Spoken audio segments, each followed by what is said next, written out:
할렐루야 abantu bagendera mu mwiza w'urupfu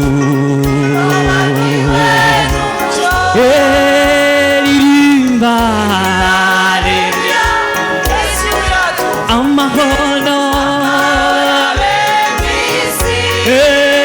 리림바 amahoro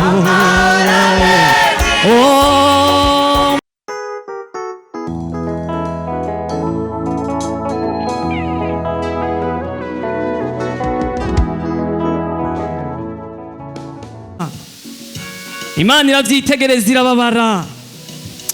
Haleluya. Ariko igihe kimwe ijoro rimwe imbabazi z'Imana ziza ku bantu,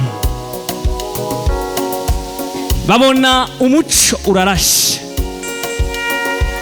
Ico gihe haririmbwa indirimbo ikomeye iririmbwe n'ingabo zo mw'ijuru z'abamarayika, baravuga ngo uti icubahiro ni kibi c'Imana yacu. Baravuga ngo amahoro abaye mw'isi. Abari bicaye mu mwijima uteye ubwoba, tubona umuco uraturasiye. Abagendera mu gitutu c'urupfu, tubona Imana igize imbabazi, tubona umuco urace. Abizera Kristo Yesu muririmbe, twavuye kure, twahariwe ivyaha. Kristo Yesu yaravutse, umuco waratse. Abatarizera mu mwizere mu mwakire nk'umwami n'umukiza mu bugingo bwanyu, kuko Kristo Yesu niwe mwami w'amahoro kandi niwe muco wacu, na nubu agendera imbere yacu, ahindutse nk'inkingi ikomeye igenda itumurikira idugongoye tuja mu rugendo ruja mw'ijuru. Haleluya. Baramuwe yaramubonye avuga ngo ni intare ibunze muri bo. Haleluya.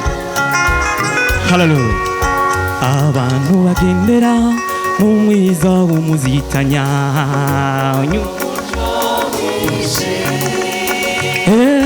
abantu bagendera mu gitutu c'urupfu nibo bakiwe n'umuco.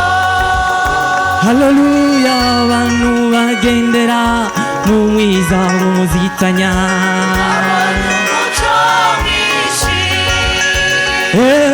abantu bagendera mu gitutu c'urupfu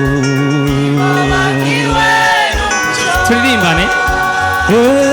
Abantu bagendera mu mwiza w'umuzitanya,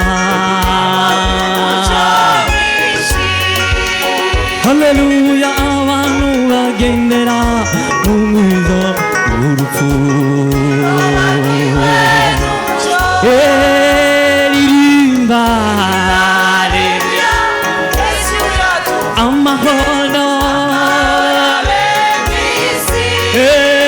ririmba amahoro muririmbe amahoro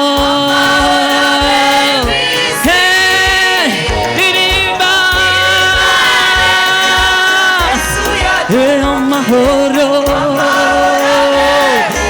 Abizera nimuririmbe amahoro ririmba